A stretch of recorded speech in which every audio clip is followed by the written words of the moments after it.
Welcome to Strung Out, the podcast that looks at life through the lens of an artist. Your host is the artist, writer, and musician, Martin Lawrence McCormack. Now here's Marty. Welcome to Strung Out, and this is our second interview with Jon Langford, where we're talking this time more from the artistic side, the visual arts. Right. But you still got your trusty guitar, and I always like to start off a show with just a little bit of music. So can you give us something? Yeah, I got, a lot. I think what happened with me was when I started getting into. We talked in the previous podcast about my interest in country and western music, and it being kind of like a rearguard action. How I started writing songs and doing paintings about the people, this culture, the honky-tonk culture, and the glorious American achievement that seems to have been casually tossed away by the money people. Right. Let's think which one. There's a few. I have a few songs that. The song I sang in the last one's a bit about that. About Johnny Cash's career, but one of the first songs I wrote when I was just trying to process, what people's careers were like, and how the musician is kind of like the cannon fodder or the foot soldier in the music industry. So true. Is completely expendable. Someone like Hank Williams was, born with a form of spina bifida. They found out later. It caused him acute back pain his entire life.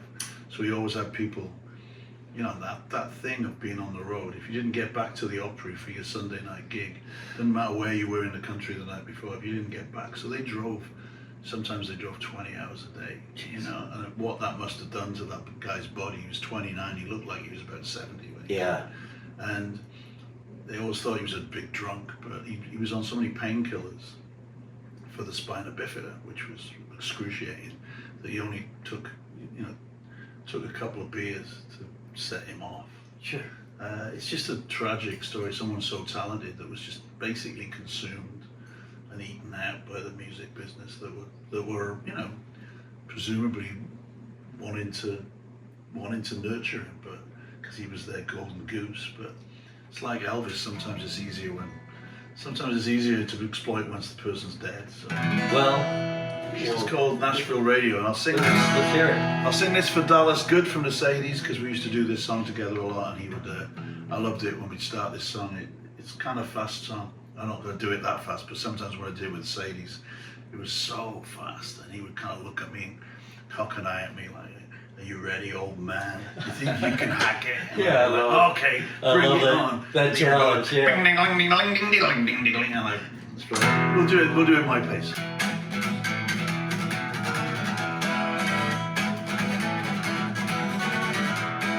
Drink and pills and Nashville radio life will never be the same. Chills and spills from Maine to Mexico, riding on my funeral train. In every town there's the same tribulation, in every state I wake up in. The night before was a dim recollection of powders and bottles and sin. There's a poor little stranger heading out the door, just about half my age. Blood on the walls, glass on the floor, don't think I even made it on the stage. Said doctor, sign my prescription, I'm in trouble again. Ever since I was a tiny little baby, couldn't get rid of the pain. Hips, but I walk like a chicken and my body is getting too thin. I can count every one of my bones in the mirror, poking through my cold white skin. There's a shiny star on the dressing room door, but I'll be out in the back of my car. I don't know a soul I can trust with the money or the tune of my guitar. Drinking pills and Nashville radio life will never be the same. Chills and spills from Maine to Mexico, riding on my funeral train. Can't sleep without the engine humming and the wheels rolling night and day. I can't sleep without Nashville radio slipping through my chemical haze. Playing some song that I'll remember with the DJ calling my name. If they play my songs on the Nashville radio, life will never be the same. Said doctor, sign my prescription, I'm in trouble again. Ever since I was a tiny little baby, I couldn't get rid of the pain. Ever since I was a tiny little baby, well, I couldn't get to sleep at night. Listening to that Nashville radio hours before daylight. They threw me off the Grand Ole Opry because I couldn't behave. Never knew how many friends I had till I was lying in a cold damp grave. Gave my life to country music, took my pills you, it's like I never was.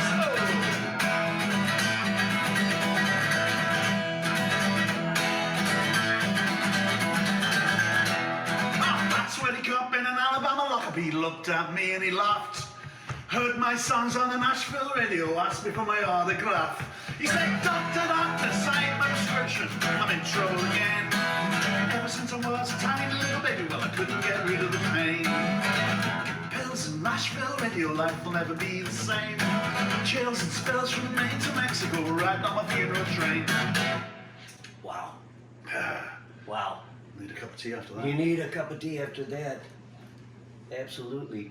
And what a great tribute. Well, it's about a bunch of different stories I read about those guys and how hard they had to work. Yeah. You have a look at a Bob Wills Tiffany Transcriptions record. They're great records, and they were all done during some sort of publishing strike, and they had to.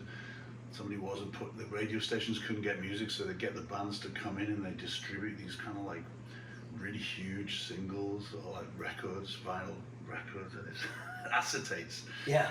And they would go in and they'd cut them, and they cut like 20 tracks in a day, and then go back the next day and cut another 20 more. And on one of those records, I saw that they had the list of his tour dates, and I looked at, hang on, they played and then they played like 30 gigs a month, and then one month there was 2 days off, and it was like, oh, that's when they went to record. That's when they did the Tiffany Transcriptions. Isn't that a nuts? radio station in, I don't forget where it was, somewhere out west. But Well, I always say, like, they died young because they were worked like dogs by an industry that didn't really just want to make profits. They wanted to make profit, and It's the American way. It's the American way, yeah. And in some ways, we kind of take glory in the fact that if you haven't suffered or destroyed yourself, you're not legit. Well, there's definitely a romanticism about it. Oh, absolutely. I mean, with the idea. I saw it happen with Kurt Cobain. He was a guy who was basically begging people to let him out of it. Yeah. And he was too important to be let out. He wasn't to be Right. to be let go. No,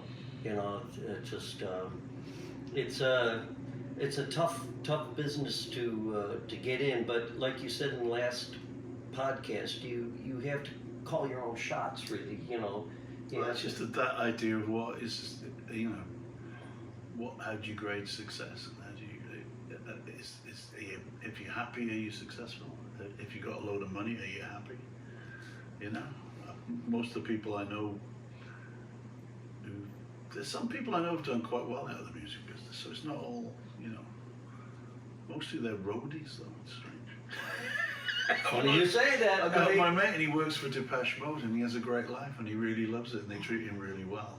And they've kind of worked it out and they were pretty much kept it in their own hands, yet they've kept growing over the years, and it's not my type of music really. No. But I go and see Depeche Mode every time they come to town and just kind of marvel at like, wow, look at this. These people, And they've kept it going. they built this thing and they Yeah. keep it going and they treat their people right, and it's got good karma for me. And they came out of an era where you still probably could do that. Well, they were on Mute Records, and the Mekons in the late 80s were on a branch of Mute Records, so every time Depeche Mode had a hit, we'd be delighted because it meant there'd be more money trickling down. The trickle down, really. So the trickle down effect, it actually works. I've always been very grateful to Depeche Mode, and they're really nice guys. I know Martin. So what came first for you, the music or the pen? For doing your art. When I was a kid, I drew, and I just drew and drew and drew, and like you just showed me one of your drawings. Look. Yeah, This is one of Marty's drawings. Look at that. Take a look at that. Take a look at that, and I'm looking at it, and it's making me think about what I was doing probably about 2 o'clock this morning. Is that when sitting at a kitchen table? Yeah. Was that your time? Yeah, when it's quiet and I'm alone, and I sit and I use very fine pens, and I didn't do it for a long time. I got back into it now. I mean, I paint, but I've really got back into the drawing, and I've been illustrating books, and it's very interesting to me. You could make you're so successful at it. I mean, in your art, what I mean is beautiful art. Thank you. And Well, I think very- it worked. Yeah, it worked. There's nature. There's the icons of the country music. It's everything. That's how I kind of got into it. Yeah. I went back to it because of my experiences as a musician, and it's hard to work that out. But I drew all the time. I went to art school for about a year, and just got it kicked out of me because I was provincial. I just wanted to draw. I hadn't really thought about the bigger theories of art that much. I knew my impressionists from my surrealists and all that stuff, but I didn't know anything about contemporary art, and I was kind of like sneered at, and it was like, it wasn't pleasant. And then I think a lot of people had the same experience, and punk rock happened, so we just threw away our paintbrushes and decided to form bands and rather be judged by these 60s kind of like modernist hippie people. We'd be judged by our peers, and so people liked our punk band, and nobody at the art school liked my drawings. So it was like, okay, I'm not going to do them anymore. You know, it's like you go away. You know, I did art. that's why I ended up in America, because no one was buying my records in England, but they were buying them over here. You're buying them here, but Okay, we then better they go started- there then. But they started buying your art too, though. Yeah, it's because the art really came out of. I had a block about the art after that. I really felt it wasn't for me, and I didn't know what I was doing. I was playing drums in the Mekons, and then slowly the Mekons grew into this thing where I was singing lead vocals, joint lead vocals and songwriting, and I got really into songwriting. I liked the act of writing a song. I still do. Through the pandemic, it was one of the things that I felt I could do, because it was. So how didn't take so much of your attention. It's like if you just have a basic idea, you can kind of pad it out later, or sometimes a whole song comes immediately written. Well, It just pours out of your head onto a page, and it's like, wow, I like that, the immediacy of that, rather than trying to do a painting or a novel or something. Do you write it out? Do you carry a notepad? I always have notebooks with me, and yeah. Is that your Use way of my doing it? phone a lot. Your phone? Yeah, but I'd sing things into the phone. Mm-hmm. There's a backlog of stuff in there I haven't bothered to listen to. I need to. Yeah. If I had time, I'd go through it, and there's probably 30 hit singles right there now, sitting there, But most, wondering what I'm doing. that's your There's great. no hit single. I call that like the junkyard. They're like you go in there and you look under the hood and you're like, oh, hey, here's this part. But I became confident in my ability to write songs, and it worked in the context that we were working in. We were getting some kind of feedback. Mekon's records were doing well. We're coming to the States, touring. The songs were like, not massively. They weren't hit singles, but they were. And then when I wanted to go back to painting, I didn't have that confidence. I had no confidence. And that's really what it was about. And I had to sort of think about how can I write a song where you kind of bear quite a lot in a song, But sometimes it's veiled, sometimes it's, painting just felt like I don't want to be judged on this really. And then I just started thinking of them like songs. And what am I thinking about? What am I writing songs about? Why do a painting about that? And then the two things merged into one part of my brain. So now the songs and the paintings are very much linked together. And it works. Yeah. It's great because it's it like makes you do something. It works. So basically, there was a big wall of mouldering cardboard boxes I built in my brain, and I kicked them down, and then I could start making paintings. And once I started making paintings, I don't know. I kind of loved it. There was lots of reasons that I went to painting. What kind of? In itself, because I was like horrified by. Are you a watercolor? Are you acrylics? Acrylic? Mostly mixed media, office supplies. Yeah. Anything that works. Anything that works. Sharpies, anything. Yeah. I love it. I like sort of instant, permanent things. I quite like that. But I did a lot of printmaking, and then that informed it as well. So there's a lot of process involved in what I do, because I didn't like the idea that you sit with a canvas in front of you and a palette with any colour in the world, and you can just go on. If it was like that, I'd never finish it. I'd keep trying to make it better. Yeah. So it's like I can't. So I had to impose some rules, and I took rules from like etching. I did that. I used aquatints a lot, and I liked the way you did a layer of this and a layer of that and a layer of that. So it's perverse because there's a lot of printmaking technique involved in my paintings, but you only end up with one thing at the end. So Right. that doesn't make a lot of sense, but It's how Well, it's how I got to be able to finish things. Well, I touched on that talking about your work ethic in the last You podcast. should do a montage of my paintings. Yeah. Ooh, that's And a good here we one. are. Oh, Yeah. look at that one. Yeah, you're gonna have to send these to me, so I can actually montage them. I'm gonna do it. But we can talk about. I I mean, did do that. I'm going to do that. your work ethic.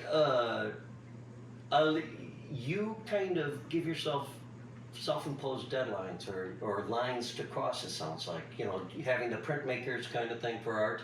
Yeah, I think I think of musicians and artists as cultural workers. Mhm. You're a worker. You should be paid, and it's like a job. You shouldn't be like sitting around waiting for the muse to come and touch you. I can't create today. I can't do that. I can always go to the studio and do something. There's always a backlog of stuff in notebooks and on the phone of things I want to do that I haven't done. So I like that. I'm lucky in that sense because I know people have real battles with, artistic blocks and stuff like that. But Are you the kind of guy that better wants to make something that's not very good and chuck it away than to do nothing. Well, you know what I mean? And realize it's not very good. do you chuck things away? Oh yeah. You do. Oh yeah. Wow. So you'll Well, look I at. don't actually. It's odd because then I'll often go back and cannibalize. Right. You know. I always think there's always one part when you're doing any kind of art, and even in songwriting, and Fitzgerald and I have this problem, but especially like art, where you feel like, oh my God, this thing is about to unravel, and I'm not going to be able to execute this, Right. and I think that about my whole career most mornings when I wake up. It's so true, though, isn't it? I mean, in some ways, you do My think sorry about your career. You think about your career because you think. It feels very tenuous sometimes. Yeah, It's like, and- what am I existing on? Like, what is this? I've got to make the right decision now. I have Well, to keep making the right decision. Do you constantly, feel every feel day. like you have legacy now? Do you feel like I don't know what a legacy. what is that? I mean, I think that's a double-edged sword, isn't it? Because you get like, yeah, I'm kind of, maybe to young people, I'm probably possibly ancient. And I've been doing it for such a long time that it probably feels like, yeah, there's a legacy. The Mekons have a legacy of stuff like that. But there's also this kind of like, ageist kind of worldview, specifically sponsored by your tech barons and yeah. Well, well, you're just basically irrelevant. You're old. You don't know. Old people are just people, don't know how to operate Facebook and stuff like that. I was Not talking. even Facebook. I was talking to my brother the other day. Just yesterday, I just said, the society's not geared for people really over 60. And what I mean by that is that there is a certain amount of obsolescence that is built into consumerism. Oh yeah. So that you are no longer. We You're no don't longer live in a society where they revere the elder. Right. Now, the people are trained to believe that in their isolated kind of like internet pods, that people are sitting there just believing they know everything about everything and they're completely right, and they can always find someone on the internet to tell them that they're right. That's true. And it's extremely depressing. And we shunt How our- do we end up down here? We shunt our old people off to, retirement homes and nursing Yeah. homes. That's one of the we played, I don't know how many nursing homes and retirement homes as a matter of just discipline in some ways because it kept your chops going, but also there was just something kind of marvelous about finding all these old people that were just this Yeah. font of experience. I like old people. There's so many people in my life.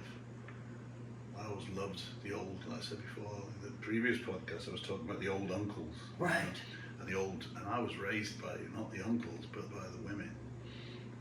I could name you like all the women in Wales growing up who were kind of surrounded me and made me the person I am. Yeah. Made me someone I'm fairly well balanced, fairly My secure upbringing in was myself. very matriarchal, Yeah, very matriarchal, and it was beautiful. But I idolized them.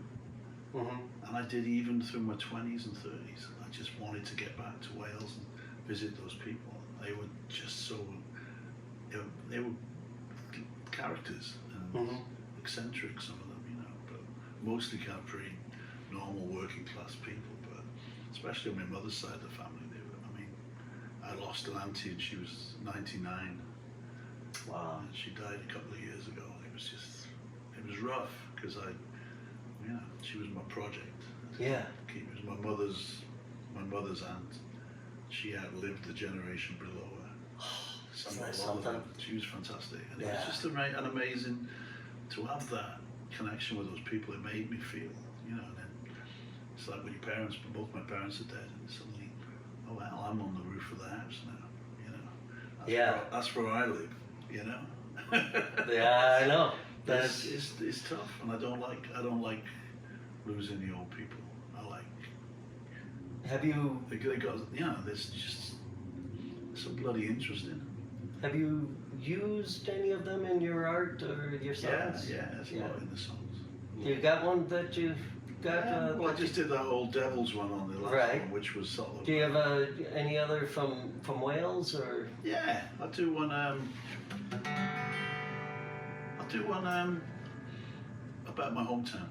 It's and there's a painting that goes with this, which I'll send you. But Perfect. It's actually a painting of my mate Johnny Sokola, who was his mum was from Newport. Pilgwethley was the area down by the docks, and we always called it Pill. And in Newport, anyway, where are you going? Going down Pill? No. Of course I am going down Pill, because it's the area around the docks where the sailors get off the boats, and it's full of pubs. Fun. Yeah. Interesting. I've been thinking lately, all the pubs will look like ships, and they all had nautical names, and they all, when you went inside them, they all had anchors and kind of ship's wheels in them and portholes instead of windows, which is kind of cool. But when you've been on a boat for ages, why would you want to go and be back on something that looked like a boat? They're probably It doesn't make any sense to me. They're probably the retired guys, you know, that long maybe. for the boat. That's probably And they're like, there are people who retired and they long for the boat. Okay.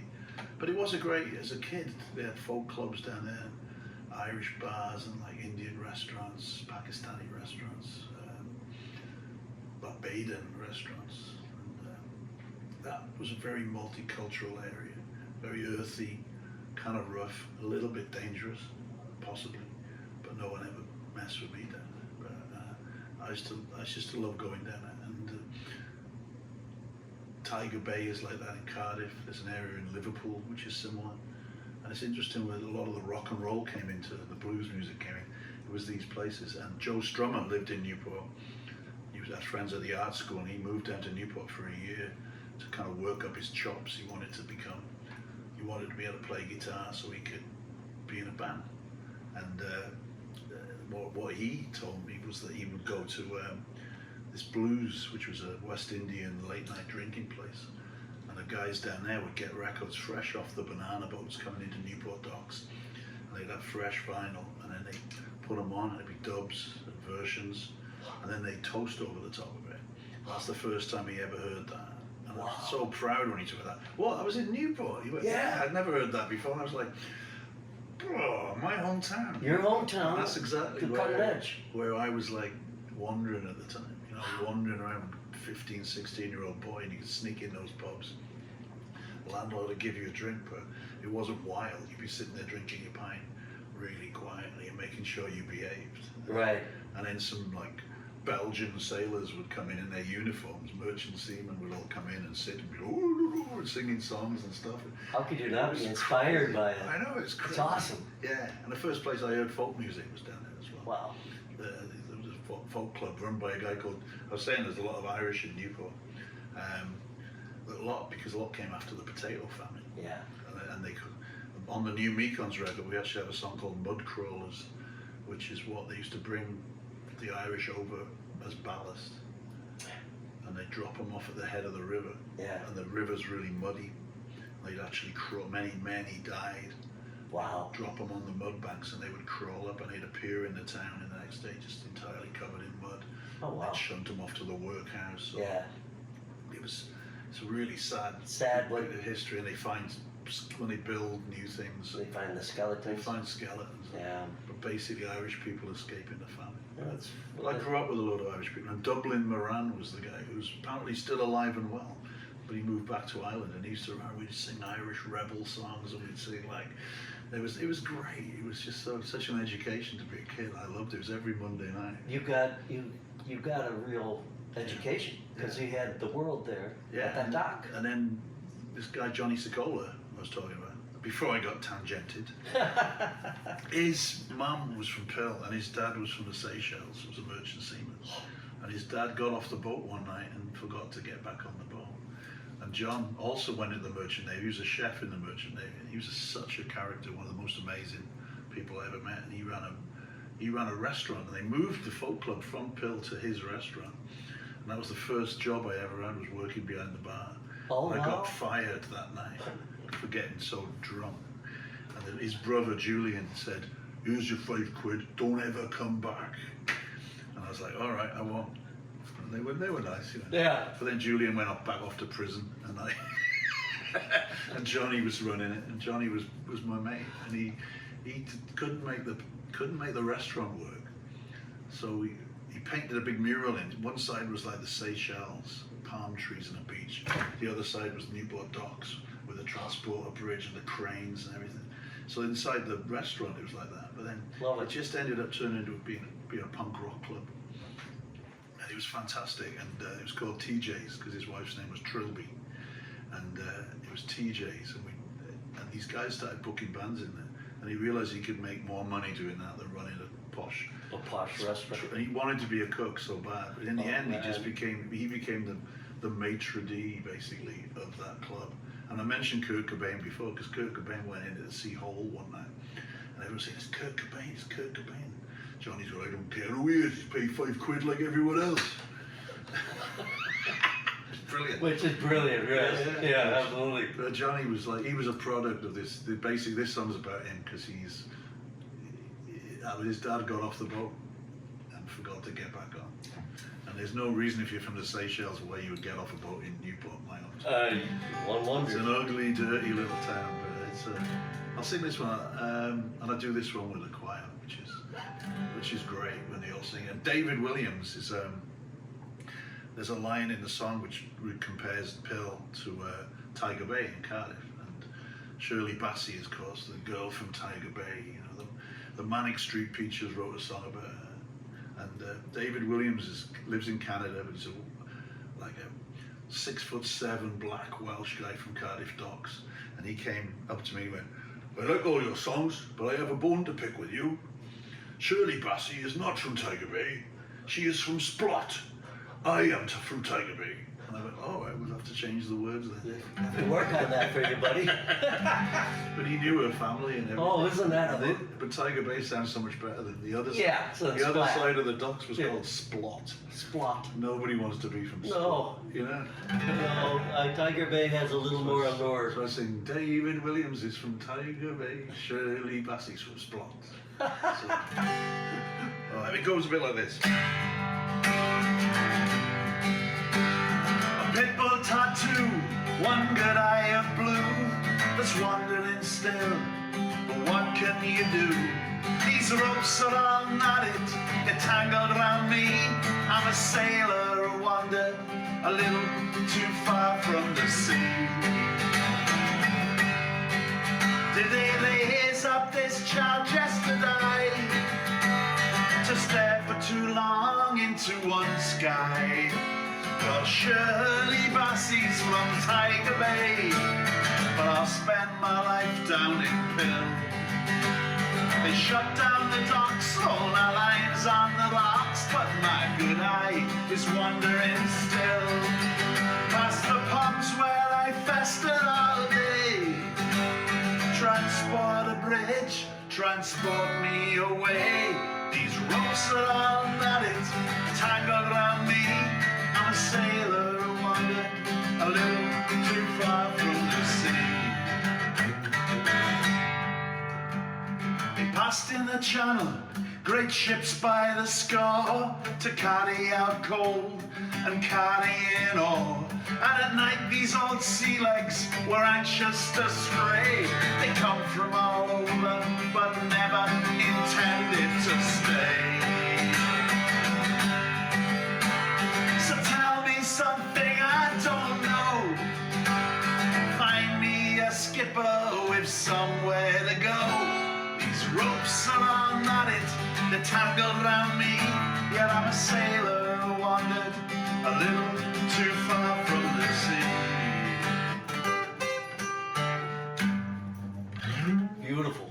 I love it. I love it. I could. My mind has these arrangements going on while I hear Next it. time I come, you'd have to join in. Yeah, you know. You're a musician, you should be working. Should Just be. sitting there. I'm working trying to think of the next good question. Oh, you don't. I got Jon Langford here, folks, and you are on Strung Out. We'll take a little break, and we're back with more. Hey, want to show your support of Martin's artist endeavors? Buy Me a Coffee is an online site that makes supporting Marty easy. In just a few taps, you can make a payment of any amount, and no account is needed. You can also decide to become an ongoing supporter. Go to martinmccormack.com and click on the words Support Martin. Let's help Martin keep it all caffeinated.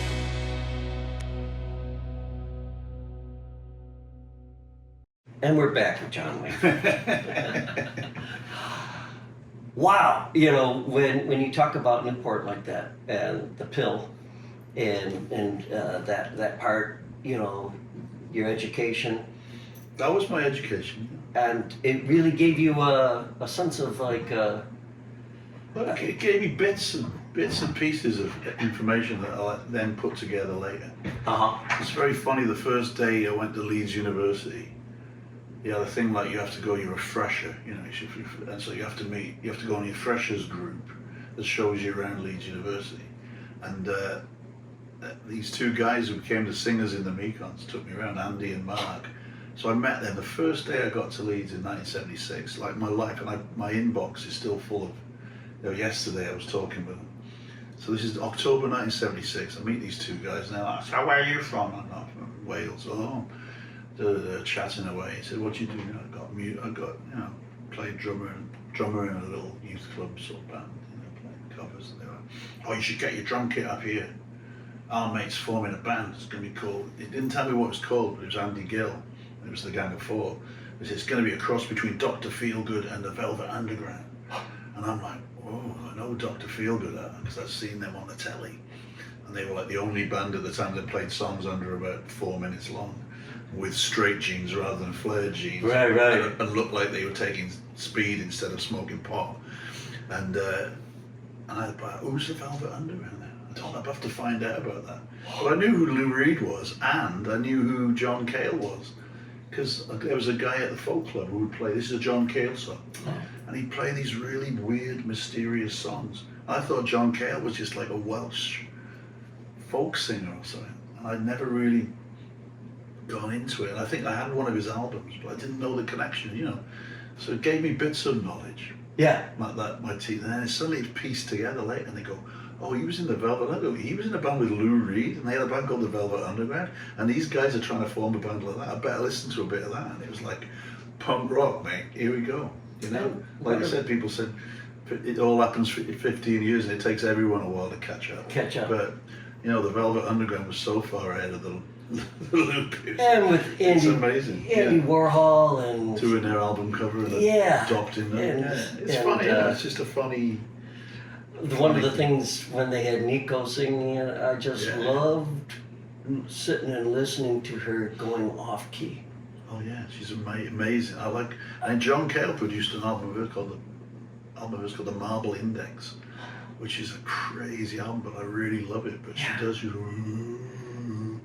she sings down there in that sort of like deathly rain. I'll be a million. There's just a little, and I was just. But it's human. It's human. And weird. Like we have a Mexican band that will play in the yard, 2 yards over, and it's great because the lead singer is always off key. Just, you know, But Good. there's something artistic about it because it's real. Yeah. You know. Oh yeah. That's the thing I you know, and talk about that now. We live in an era where, you know, they could say, okay, John, great, we'll take that take and We'll auto-tune it. yeah, we'll auto-tune you and we'll, Yeah. you know, drop in. I mean, where are we all heading with this art, you know, with the With the art or with the auto-tune? with I'm embracing the AI and the auto-tune. are you I'm going to gonna be do it all. are you going No. to be the No, auto-tuned AI man? I find myself going back to playing. I like the sound. There's a long period of, we just bash something down, then everyone plays their parts and gets them perfect. And I think we're guilty of it as anyone else. There's a lot of soulless Yeah. things where people aren't serving the song. I work with a guy called Norbert Putnam, who was one of the original Muscle Shoals, Alabama swampers. He was Yeah. that worked out of Fame Studio. I met him at the Country Music Hall of Fame, and he told me I sang like a pirate.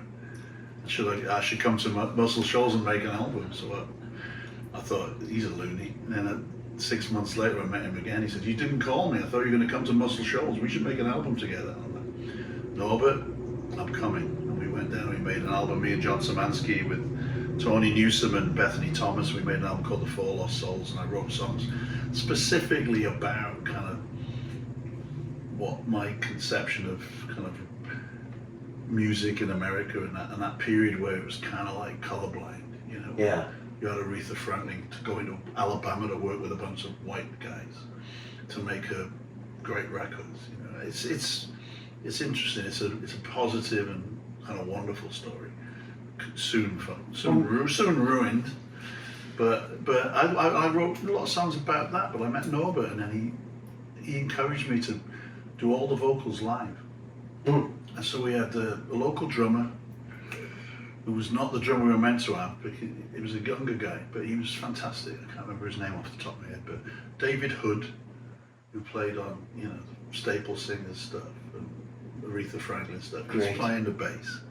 And Pete Finney, a steel guitar player from Nashville, we all set up and we played together. And me and Bethany and Tony, one either side of me, we were all on the mics together. Well, no, they weren't actually. They were together, and we were in a row of three. I was on the end. Not that it matters, and it made me. They're like really, really good singers, and I'm like, yeah, but I can do my guide vocal, then I can knock it down. No, he said, do it now, man. You can do it. I love it. So I'm doing it as the drums are going down. And I've got the drums, if I take one earphone off, I can hear the drum kit coming through he's in a booth, but I can still hear it. I can physically hear what's going on. There might be a little bleed. And it was so great to do that, to do it. So just do it again. I didn't, I messed up. Well, no, don't worry, just do it again. And that's the way they made records. Yeah. And it makes so much more sense, and it's so much more, there's so much more organic, and then we didn't have to overdub. We could overdub a little bit or something. Sure. But the core of the thing was there, and it was everyone, if there was slight discrepancy, someone's playing a bit behind, someone's a bit in front, that's the thing. That's what makes it. It's not like you all go in there and you time adjust it to get everything. Then you just make this music you on the radio now, which is, a lot of it's so dull, and it just sounds... I can't tell when a track comes on the radio. I can't tell if it's going to be a rock track, a hip hop track, or a country track when they start now, because they use the same sounds on nearly everything. I mean, there's a lot of great sort of experimental kind of hip hop music and black music that's going on, but you don't really hear that on commercial radio. Like you don't hear interesting folk or jazz music on the radio. Let's get a little local just for a bit here about Chicago. Is there a scene? Is there, I always found this to be such a fragmented musical community, and there was degree. the thing around, we talked about Bloodshot in the last podcast. There was a sort of scene around that for me, but I think there's just, what struck me about here was it's not so much a scene, but an attitude and willingness to collaborate and be supportive. Mm-hmm. And that was kind of coming for me, once I was here and we wanted to make a record with Sally, and then we found a label here, and then they started getting in all these people from bands who didn't make music sounded anything like us. Yeah. Yeah, people were just like, oh yeah, we'd like to do that. Come on in. Come on in. And we'd do that. And just a lot of support. Mm-hmm. So I don't know. I still feel that goes on. I travel too much, so I'm not here all the time. That's my So curse. I don't really know. I don't know what the scene is particularly now, but I know there's still a scene. But it's like it's younger. And Yeah. for me to make a living, and my kids are grown and out of the house, I can't. I'm afforded the luxury of being able to travel a lot, and I've always realised I can't make a living just sitting in Chicago. No. But I don't know. I need to be not traveling so much at the moment. Right. So August is very good. So But is that where your art comes in then for you? yeah, I can put. Yeah, I need to sit and paint, and I need. Yeah. And then I can, but I will go out of town for weekends to have an art show and do. I had to invent a whole new model, because I knew when I had kids I couldn't be a touring musician. All right. Do you do art shows? Do you do those Yeah, kind of things? yeah. Where do you go? What do you do? I just had one in Rockford last Friday. Nice. Do you Uh, set it up Saturday. yourself or do you? No, I drove to a Culver's out on the highway, and Laura, my friend who runs the gallery, came out and she picked up the box of art. I had some sent from a gallery in Buffalo where the Fantastic. show had come down, and she made a beautiful show of it. Great. And I ended up playing outside in the alley outside the gallery the other night on a beautiful summer night. Beautiful. Yeah, it's great. No, I like that, and that model is good for me because I like to combine the two things, the art and the music. Like I said, in my head, they come from a similar place. A lot of the subject matter is the same. A lot of the lyrics appear in the paintings, and I like to present them together. I don't have to push them together because they're already together, but I like them to be presented. This would be a good place for another montage, John. Should we have a montage? Zing. Only we are too similar. I think though that I always joked that I couldn't take a easel in the minivan. I mean, I had to put my art aside Right. to some degree. I found that when we travelled, I came back recharged and really ready to work and make art. And that's what I feel like I'm a bit like that now, because I've done this year. That Bright China's album came out, and we toured in Europe, East Coast, West Coast. I've done a lot, and been doing. Me and Sally have had this kind of mini Mekons thing, because the Mekons haven't played as a full band for. We did one acoustic gig in Spain when we were recording the album. We haven't played as a full band since exactly 5 years ago. How And is it's that? terrible. Yeah. It's a horrible feeling, and I just, But during the pandemic, when we couldn't, that was the reason we haven't played. A lot of the yin and yang in my life was destroyed. I couldn't travel. I was playing gigs around, like I said, to 10 people in people's backyards, stuff like that. Anything just to get out and be able to play. Did a lot with Fitzgerald's. Yeah. A lot with Will Duncan, the new owner over there. What a great guy. He took me out on the backs of pickup trucks, Right. driving around the neighborhood. We had all sorts of crazy schemes. Did a fantastic one in the club where I was just on the stage in the club singing into a laptop. And there's Will Oldham in Louisville in his house at the other end. And we went on for about 3 hours. That's great. And at the end of it, I was completely shocked because thousands of people had checked in and sent money. And It's a different. it was a very, very weird thing. This is you have to find new ways. We found ways to work. Have you applied any of those to your, I haven't gone back to live streaming too much. I got sick of watching bands going, bang, bang, bang, bang, bang. The technology wasn't quite. It wasn't that great, but what I about? like the idea, and I like the idea that I could see friends of mine. I'd suddenly look at my phone and they'd be like, "Oh, But my creatively. mate Rick in he's singing songs with his acoustic guitar in his living room. I mean, you are like going all the time, then, right? I mean, Well, it's I've had to since the pandemic. I had to, and it did throw me off. I had a kind of a balance between the art and the music. Mm-hmm. Now, everything's kind of slowly I've got to put it all back together. It's not back yet, though, is it? No, it's not. Yeah, things are very fragmented. That's a good way of putting it. I think I had a way of it, but things change anyway. Things are always changing, and for me it was maybe it's good. Made me think about things. Maybe think about what was important, what was valuable to me. Yeah. Whether I was happy working the way I was working. Are you the kind of person that has like a 10-year vision for yourself? Are you like one of those guys that says, I'm gonna be back, I'm going back and I'm opening my own pub, Langford's? No, I'm not going back. Of Newport, or is or a bar here in Chicago? Are you going to do something? I mean, what is in the cards for you?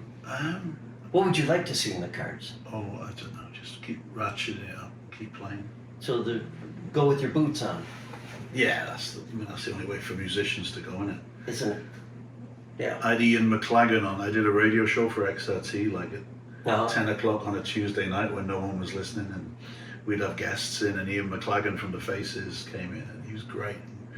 He just lost his wife, and it was really sad, and he was out on the road a lot playing. Sure. I said to him, while the record was playing, we were just chatting. He was just a lovely guy. I knew him because he was playing with Billy Bragg, and Bragg's a mate of mine. So we got to know each other. I asked him to come on the show. We were already kind of mates. And we're talking. He goes like, well, what else am I going to do, John? He says, what am I going to do? Just got to keep playing. That's what musicians do. What do you call a retired musician? I go, I don't know. He goes, a corpse. And I went, that's really good. I said, will you say that on the air? And he goes, yeah. So we waited for the record to end. I went, well, you've been really busy. You've been out on the road a lot, Ian. He says, oh yes, John. Just throwing myself back into it. What are you going to do? I mean, what do you call a retired musician? I go, I don't know, Ian. And he goes, Rod Stewart.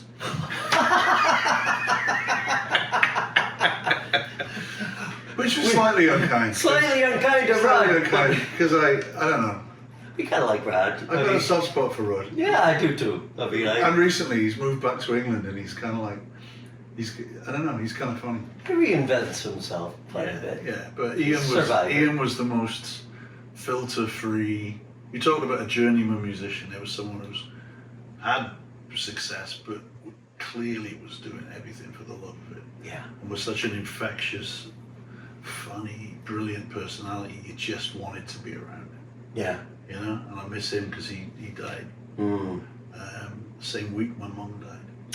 2014, December 2014. But he was just incredible, and I've always taken that to heart. That's a really funny joke, but it's true. What you can do as a musician, we don't have to retire.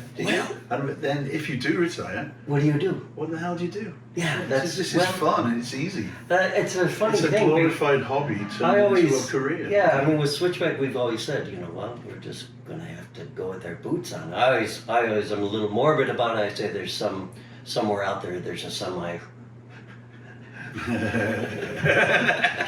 My mother said the same thing. My mother used to say to me, John, don't ever grow old. Oh. I go like, hey, I'm intending to. And then she was going, I want to go with my boots on. And she nearly achieved it. She was pretty close. Do you know, I wrote a blog about that. They used to pull the boots off of outlaws. And that was, the idea of dying with your boots on was dying in good graces. Yeah. And so when they would hang guys, or whatever, whenever you see a picture of them, they're in their socks. Oh, so that was the humiliating. It's a form of humiliation, and I forget how old that might be one of those things that comes out of Britain. I'm not sure, but the idea. The most depressing, horrible stuff comes out of Europe. And it arrives here and it's elaborated. It's elaborated on in weird ways. It's I was reading the other day that Grail Marcus writes about murder ballads, and I was very interested in murder ballads, and a friend of mine just wrote a book about murder ballads. Stephen Jones has got a great book called Murder Ballads, and it's nice because he mentions some of our songs in it. Great. We did a thing in a public library in Glenview we're talking about how they made a lot of these songs are ancient, and they made the journey across the Atlantic. Yeah. But what Greil Marcus says in this book about what is interesting about a lot of these songs, they were moral stories with a final verse telling you what went wrong in his story. And when Right. it arrived here, almost every kind of all the bits of the moral. I can't remember how he phrased it then. Please edit out my brain fart. I'm frozen. But I can't remember how he phrased it. But he said the morality of it, or the lesson that you're supposed to learn Yeah. from the song, is removed, and it just becomes this kind of blank, stone cold account of an atrocity. So a lot of those songs are like that, and that's how they evolved in this country. They went Hollywood. Because this country's Right. like, Mm. they went Hollywood, but what was ever was occurring in this country, Well, just think about there was the morality wasn't There relevant. Wasn't relevant. relevant. Yeah. I mean, and Like, you shouldn't do this. It wasn't relevant anymore. Interesting. Atrocity Yeah. was the name of the game, at least. Well, exactly. That's how you Rolling along the frontier, forging the new world. Yeah, it wasn't. It wasn't. It wasn't We're Disney. getting in some dark territory. We are. But we I tend to do that with my paintings as well. Let's have do. another montage. do. There we go. Why all those skulls, John? We're seeing all the. I like skulls. Yeah, Are they happy skulls or are they depressing skulls? You decide. but they're kind of like it's almost like a nod to the Dia de los Muertos. Yeah, I was isn't very it? influenced by that. I love that. I love that. The way that culture embraces death, Yeah. celebrates it, and celebrates their But ancestors. that's a very Celtic thing too. Yeah, yeah. That's in your DNA. Yeah, it makes sense to me. In fact, I find Mexican people very much like Welsh people. It's like, I worked in a factory, I had a painting studio and a t-shirt factory, and the ladies who did all the embroidery and kind of folded the shirts and everything, very sweet. 3 sisters, Mayan, women, and they'd come up every day, and the lunchroom was next to my painting studio, and they'd bring food.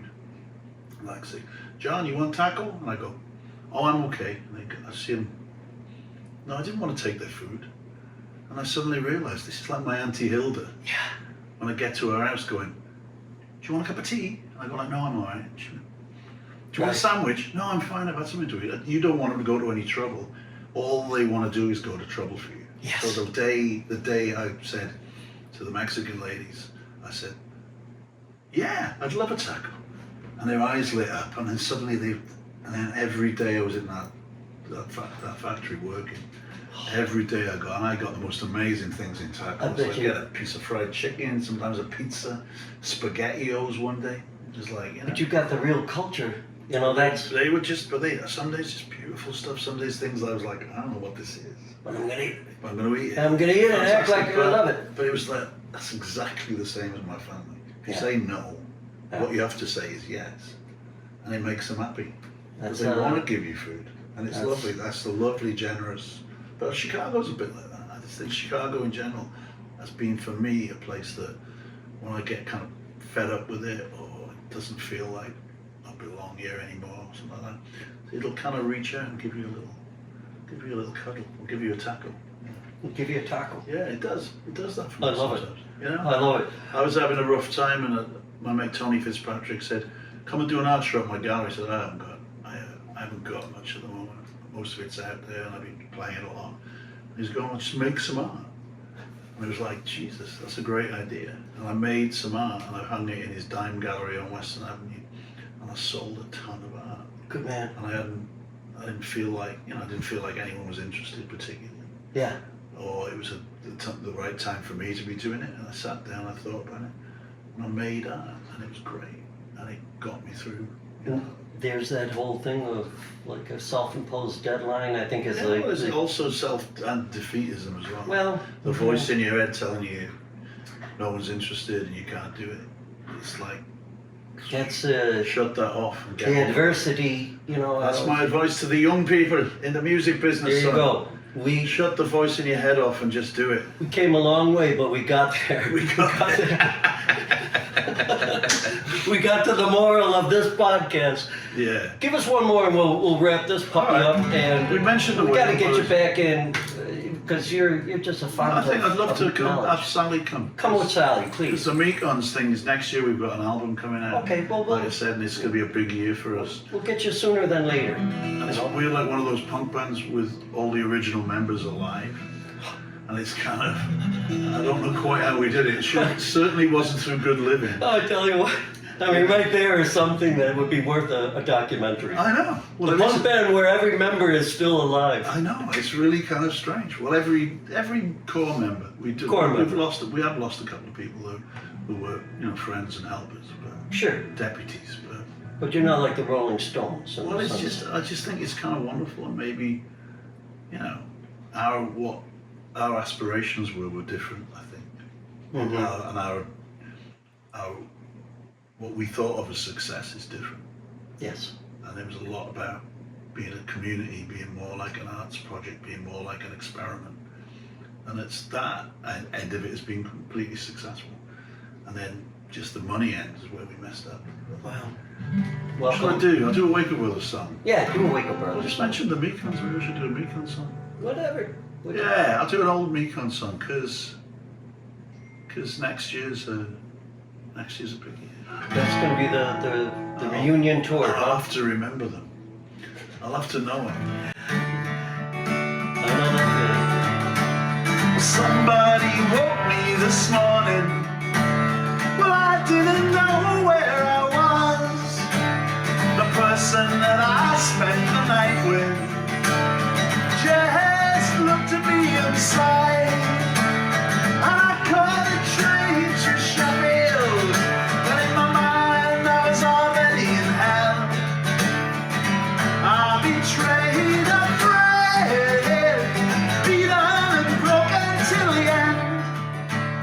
Well, me, I just rolled over and sighed, thinking about the things that I've done.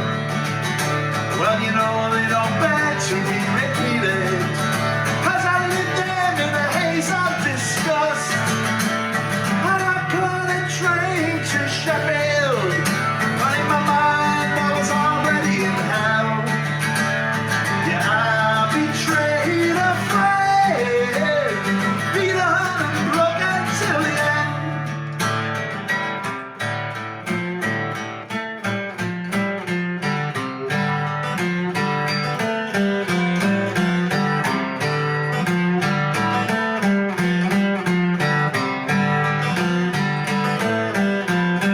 Well, time goes so slowly, and the days they go so fast.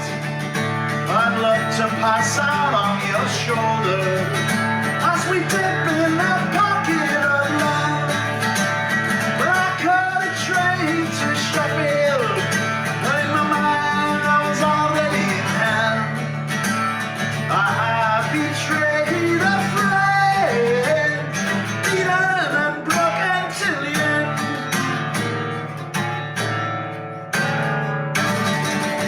I don't know what those chords were at the It end. was a punk ending. It was a very punk And ending. you had the girls rushing the stage. It was lovely. Good job, Capers. Well, folks, we're going to wrap this with Jon Langford. What a treat, and sooner than later with Sally. Yeah, it'd be great. Get back in, It'd be fun. and we might just have to make you a regular commentator because you have a lot I've of got thoughts. a lot of things coming out. And It's frothing and boiling in here. all let's the do time. that joint exhibit.